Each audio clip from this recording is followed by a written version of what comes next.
Saúdo a todos, em nome de Jesus. Que bênção, né? Essas chuvas que Deus tem mandado. A gente só tem a louvar e agradecer o nosso Pai.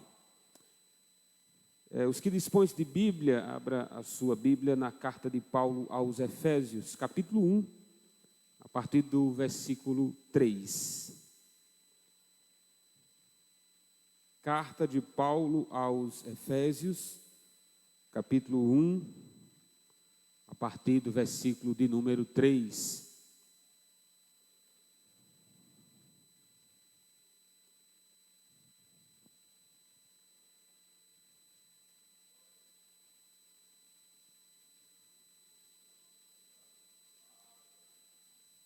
Logo após, convido o pastor Reginaldo Costa para interceder por nós e agradecer a leitura. Carta de Paulo aos Efésios, capítulo 1, a partir do versículo 3, do versículo 3 ao 8. Diz assim a palavra do Senhor. Bendito seja o Deus e Pai de nosso Senhor Jesus Cristo, que nos abençoou com todas as bênçãos espirituais nas regiões celestiais em Cristo.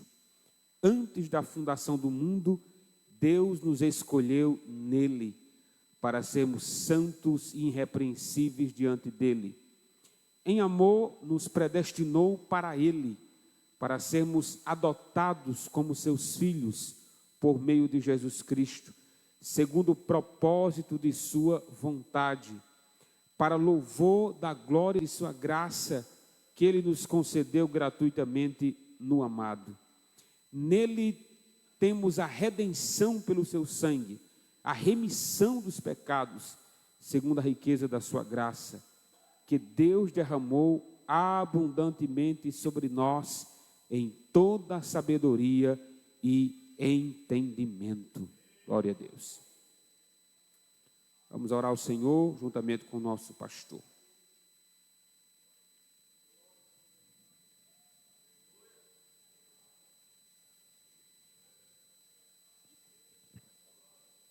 Eu trago a minha saudação em nome de Jesus, amém? Senhor, nós te agradecemos, ó Pai, por mais uma oportunidade, por mais um momento, ó Deus da glória, de podermos, ó Deus, aprender mais do Senhor por meio da Tua palavra. Para isso estamos aqui, ó Deus, para ouvir do Senhor as instruções a quais nós precisamos. Por isso te pedimos, Senhor Espírito Santo, conduza o nosso pastor Arthur segundo a Tua vontade, segundo o Teu querer. Deus, que o Senhor fale conosco, ó Pai, porque nós precisamos te ouvir. Estamos aqui, meu Deus, para cumprir, meu Pai da glória, com a Tua vontade, em obediência à Tua vontade, e te pedimos que o Teu Espírito Santo venha também nos conduzir para o Teu querer e para a honra e glória do Teu santo nome. Continua abençoando o Teu servo e fala conosco por meio da Tua palavra. É o que nós já te agradecemos por causa de Jesus. Amém. Amém, glória a Deus. Os que desejarem acompanhar conosco, pode deixar a sua Bíblia aberta, em Efésios aí, capítulo 1. Nessa noite eu tenho como missão falar um pouco sobre as bênçãos em Cristo Jesus. As bênçãos em Cristo Jesus. Eu acredito que, se você tem uma definição de uma pessoa abençoada, essa sua opinião sobre ser uma pessoa abençoada pode ter sofrido aí alguma influência daquilo que você ouve, daquilo que você assiste. Durante um bom tempo, quando eu era novo convertido, eu entendia que uma pessoa abençoada era uma pessoa que gozava de saúde. Uma pessoa que tem saúde, sem dúvida, é uma pessoa abençoada. E quando a saúde vai-se embora, ela deixava de ser abençoada. Eu entendi que a prosperidade financeira na vida de alguém, se alguém tinha uma condição e passou a ter outra, uma condição confortável para si, para a sua família, aí nós também diríamos, essa é uma pessoa abençoada. Ele conseguiu ou ela conseguiu uma estabilidade em relação a isso. E quando vemos uma família unida, uma família coesa quanto aos seus propósitos, quanto ao compromisso com a casa de Deus e tudo mais, aí você diz assim, aí está uma família abençoada. Então, a nossa definição de abençoado às vezes se resume à saúde, a finanças e a paz familiar. Eu acredito que sim, todas essas coisas podem serem bênçãos, não há nem como ser contra isso. As Escrituras falam de homens que eram abençoados nessas áreas, mas eu quero que os irmãos entendam que essa visão, ela empobrece o que as Escrituras diz que é bênção, entende? Porque uma coisa é o que o mundo tem a dizer acerca do que é uma pessoa abençoada, ou até pessoas que distorcem as Escrituras no que diz respeito do que é uma pessoa que a bênção de Deus o acompanha, e o que a palavra de Deus diz acerca desse assunto. O que Deus diz acerca do que é uma pessoa abençoada. Como é que eu posso olhar para o indivíduo, para o povo, e dizer assim, esse povo é o mais abençoado da terra? Como é que eu vou saber disso? Eu acredito que Efésios capítulo 1, a partir do 3, vai dar uma série de bênçãos que todo cristão em Jesus tem. Você não será abençoado e nem você teve a bênção. Todos aqueles que estão em Cristo são abençoados. Por isso que olhar para o Filho de Deus, olhar para aquele que entregou a sua vida a Jesus, você já é abençoado para a glória de Deus. Não espere nada mais, nada menos do que a opinião de Deus acerca disso. E Deus olha para nós que estamos em Cristo e diz, você é abençoado, você é uma bênção em Cristo Jesus.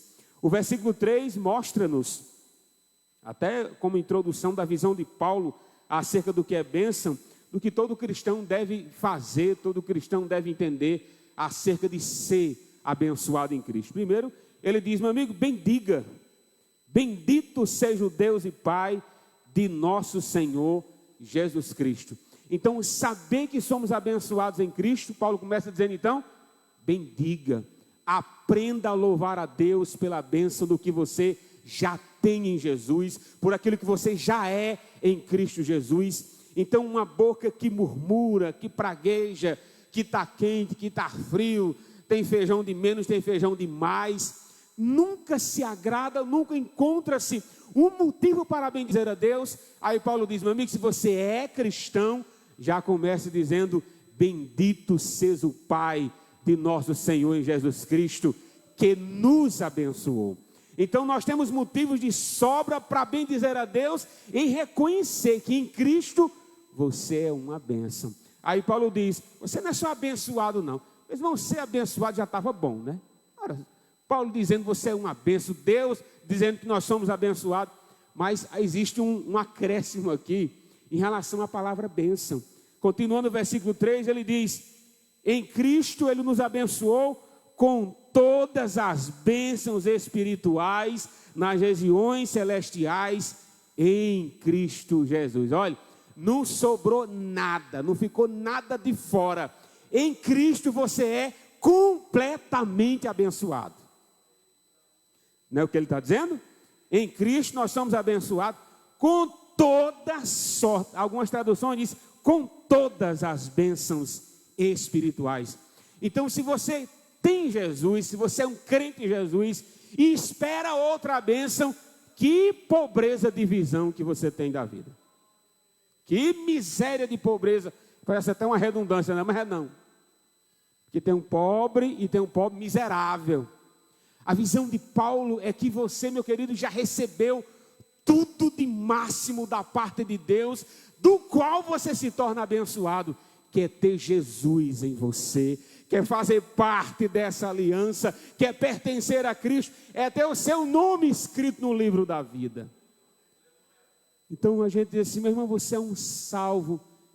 Sim, está certo. E mais o quê? Meu amigo, você está achando pouco ser livrado da condenação eterna?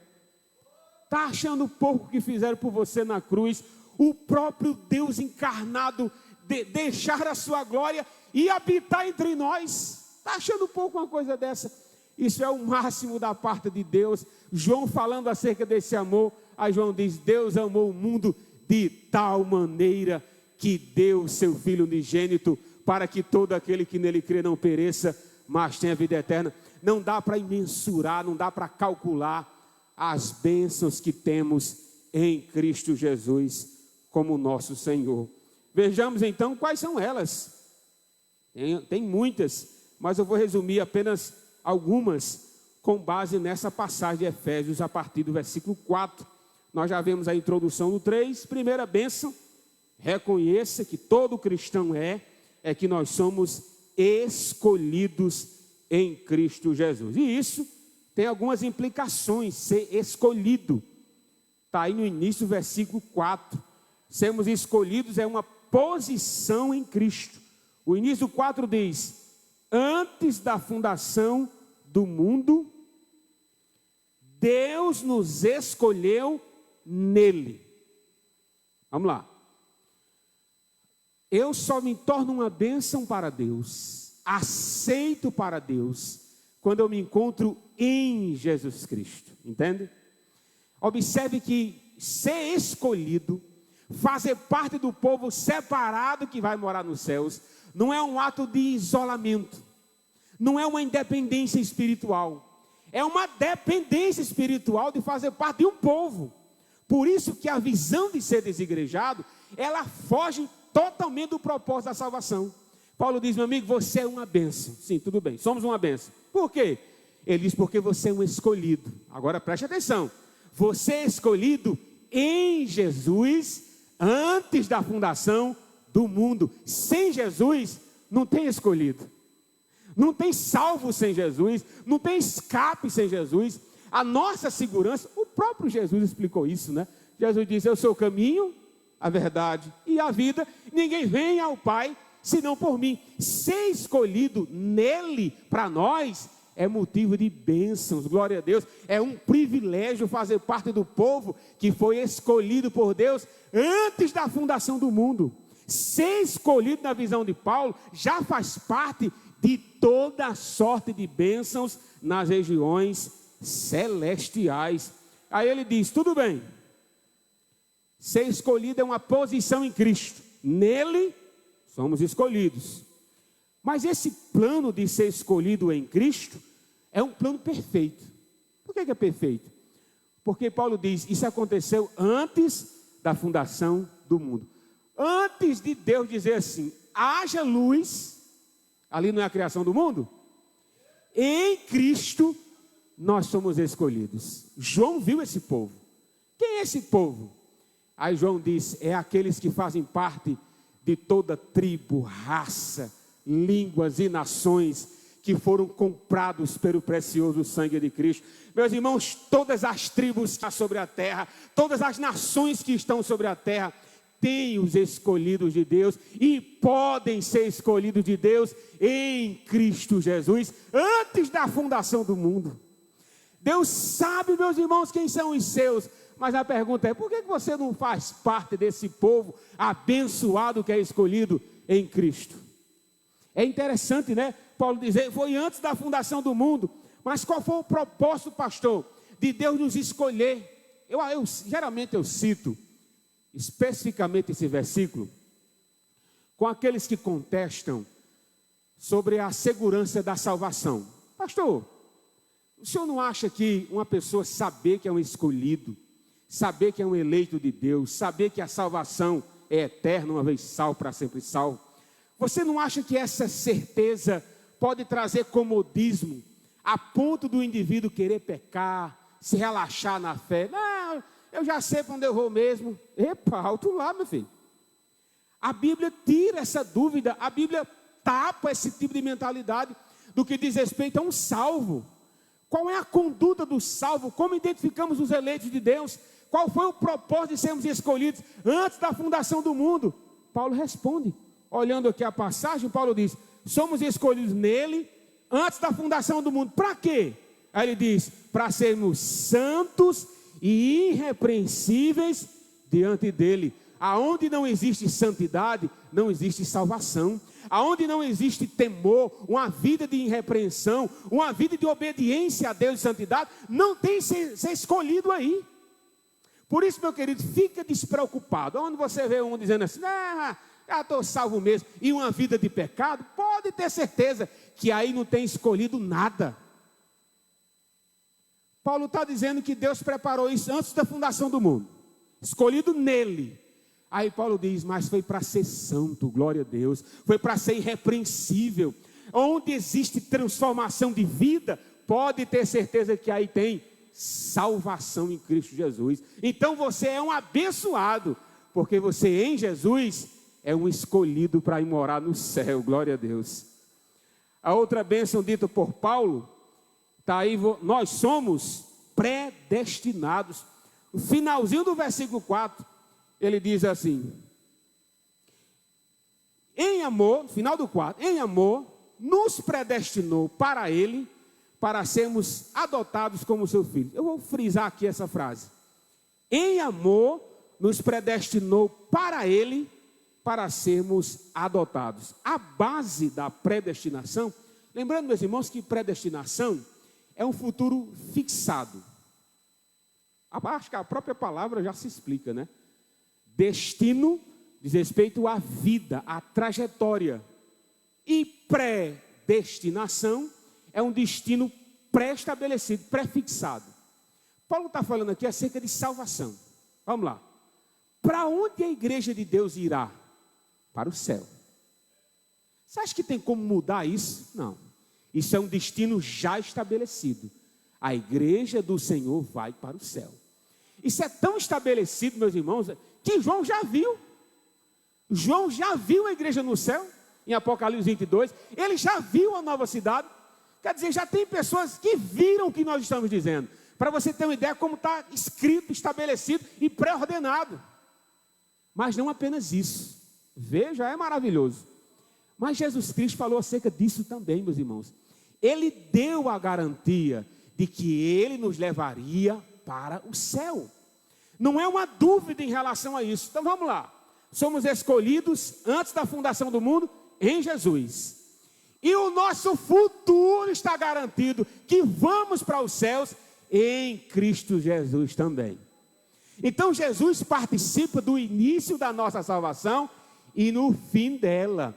Sem Jesus, meu filho, não tem como você ser abençoado. É simples assim. Você é uma bênção, é predestinado. O seu destino está fixado. Mas como está fixado, pastor? Porque o futuro pertence a Deus, o passado pertence a Deus e o presente pertence a Deus. A alegria da salvação está nas mãos de um Deus soberano. Você é abençoado, rapaz, em fazer parte desse plano maravilhoso, criado antes da fundação do mundo, dado início quando o mundo começou, e já sabemos o fim, quando esse mundo terminará, e nós estaremos com Deus para sempre. Então nós somos abençoados porque somos escolhidos. A noiva do Cordeiro é escolhida antes da fundação do mundo. Ela é predestinada em amor.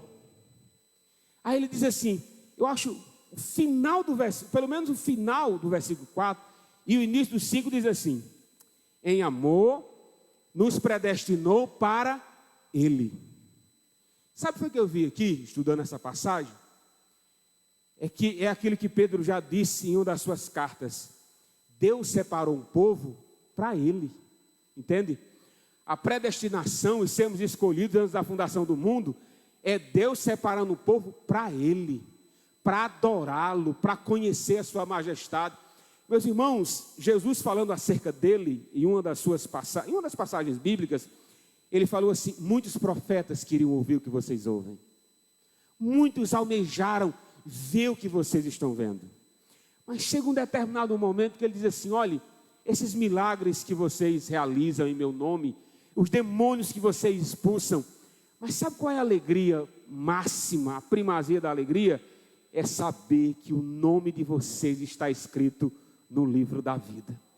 Jesus fala que isso deve produzir alegria, é saber que você vai para o céu, é saber que o nosso destino está selado, intacto, e ninguém pode mexer. Mas esse futuro está intacto, meus irmãos, mais uma vez eu digo, não é para uma vida independente no céu, é para uma vida de total dependência que temos para com Deus. É tanto que o texto diz, para Ele. Nós já somos dele aqui, amém, meus irmãos? Já somos dele, mas nós não podemos usufruir de Deus completamente. Nem nos céus nós podemos usufruir dele completamente. Mas por que não, pastor? Porque Ele é infinito.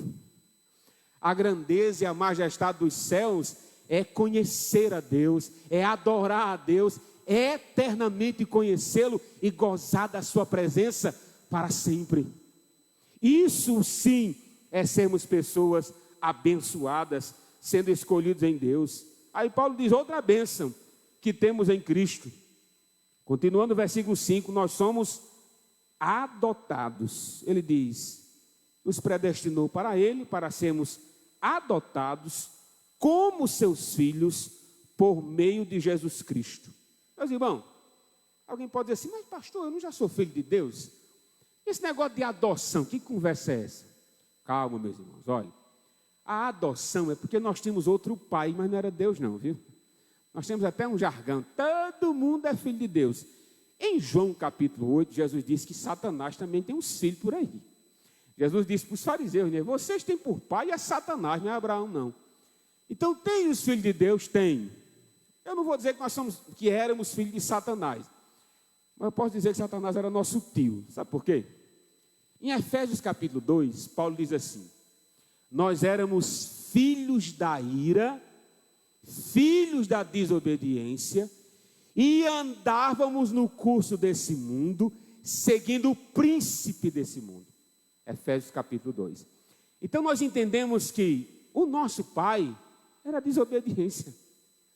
Mas pastor, que negócio de pai desobediente? Claro que isso é uma alusão direta a Adão e Eva, que foram os nossos pais. A partir da queda dos nossos pais, nós passamos a ser filhos da desobediência. Nós perdemos o contato com Deus, o laço com Deus para sempre. Por isso que em Jesus nós somos adotados. Inclusive, meus irmãos, um dos nomes que a Bíblia atribui a Jesus é unigênito do Pai. Por que unigênito do Pai? Porque Jesus é o único filho legítimo de Deus. Por isso que somos adotados. Em Cristo, todos nós estamos em Cristo. Imagine que Cristo aí é um barco ou uma casa. Todos nós estamos em Cristo. Cristo é o Filho unigênito. A partir de Jesus, fomos adotados para sermos filhos de Deus. Deus não olha para nós, mas como filhos da desobediência, mas Ele olha para nós, por causa de Cristo, como seus filhos amados. Então a adoção da parte de Deus, nós fazemos parte de uma família espiritual. Pastor, por quanto tempo nós somos filhos de Deus? Para sempre, glória a Deus, é para sempre. Não existe ex-filho de Deus por aí. Sabe, imaginou uma coisa dessa? Ei, olha ali, um ex-filho de Deus. Não, se é filho, meu filho, ele sempre será filho. Se o nome dele está escrito, será sempre escrito. Mas o extraordinário, meus irmãos, é que essa adoção foi por causa de Jesus. Qual foi o critério, pastor, que Deus usou para eleger? Aí Paulo vai dizer qual foi o critério. Continuando no versículo 5. Segundo o beneplácito da sua vontade. Sabe o que é beneplácito? É bondade. Deus fez isso porque Ele é bom. Ou você acha que nós merecíamos ser adotados? Merecia não, mas não merecia não. Nós não merecíamos, mas por causa do seu amor e graça nós fomos. Porque o nosso Deus é bom. Você é adotado. Você agora é filho de Deus por causa de Cristo Jesus. Então olha para si como abençoado que você é em Cristo Jesus. Não são bênçãos futuras, meus irmãos. Você já é abençoado, você já é adotado, segundo o beneplácito de sua vontade. Qual o propósito, pastor, de sermos adotados? Continuando o início do versículo 6, para louvor da glória de sua graça. A essência da adoção é Deus ser exaltado, é Deus ser glorificado. Observe, meus irmãos, que quando nós entregamos a vida a Cristo, Deus está sendo glorificado com isso. E o contrário? E quando dizemos não para Deus, e quando rejeitamos essa adoção, aí, meu filho, Deus continua 100% Deus, nem um grau a mais, nem um grau a menos. Quem está perdendo é você. Quem está perdendo é você. Por isso que esse propósito é tão sublime, por isso que somos seres tão abençoados por causa de Jesus, para o louvor da sua glória. Aí, continuando o versículo 6, concluindo até o versículo 6, qual é o propósito de sermos adotados? Ele diz, nós somos adotados por causa da sua graça. Ele diz que ele nos concedeu gratuitamente no amado. São frases que se repetem em Efésios capítulo 1. É nele, no amado, nele, no dele. Por que se repete tanto? Porque não faz sentido chamar-nos de sermos abençoados se terá Jesus da equação. Não tem. Não tem. Aí Paulo conclui, e eu também concluo aqui, somos abençoados. Por quê? Primeiro, somos escolhidos. Segundo, somos predestinados. Terceiro, somos adotados.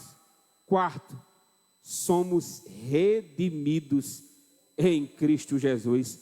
Continuando a passagem, meus irmãos, e também encerrando a mensagem nesse último ponto, nós somos redimidos no início do versículo 7, no qual temos a redenção pelo seu sangue, a remissão dos pecados. A palavra remir diz respeito a pagamento. Um escravo que precisava ser solto, ter a sua liberdade, era preciso ser remido, era preciso que houvesse um pagamento para a sua libertação. Caso contrário, seríamos sempre escravos. Nós também estávamos nessa situação espiritual, éramos escravos do pecado, escravos, até do diabo, né? Como diz Paulo, éramos escravos. Aí Cristo fez um pagamento. Aí agora, toda a sua atenção, por favor. Pastor, fez o pagamento a quem? Ao diabo? Não. Deus não deve nada a Satanás. Cristo fez o pagamento ao Pai. Entende? Porque o preço de sangue não era exigido de Satanás, era a exigência do Pai. Em Hebreus capítulo 9, versículo 27, está escrito assim: sem derramamento de sangue não pode haver remissão de pecados. Quem disse isso? Deus, desde o Antigo Testamento. Desde o Antigo Testamento eu já dizia: se não houver morte, não tem vida. Se não tem derramamento de sangue, não tem vida. Deus estabeleceu assim, Deus Pai, vem Deus Filho, paga o preço dos nossos pecados a Deus Pai, e Ele nos compra para si mesmo. Meus irmãos, isso é sublime, isso é maravilhoso. Nós somos comprados para Ele, para o louvor da glória do seu nome, para todo sempre nós somos dele, e Ele pagou um preço do qual nós não podíamos pagar. Isso é graça, meus irmãos, é um favor imerecido da parte de Deus. Aí Paulo diz: meu irmão, você foi remido pelo sangue de Cristo, e ele diz: segundo a riqueza da sua graça. Meus irmãos, a graça só faz sentido a graça se você souber o preço que é a salvação.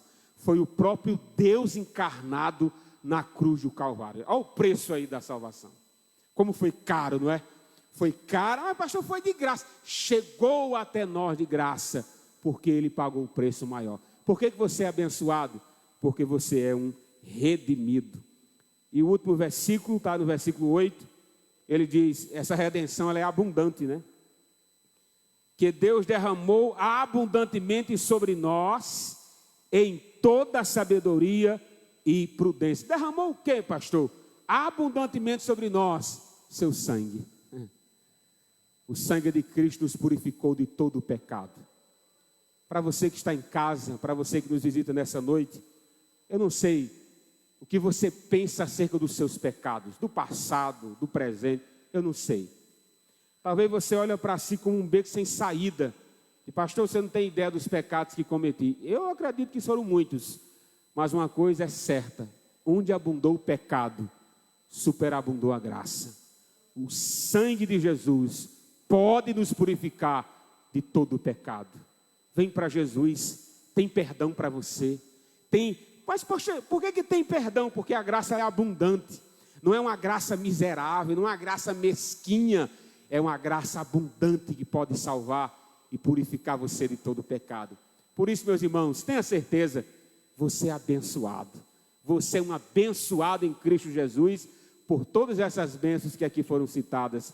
Aqui agradeço a Deus a minha oportunidade. Amém.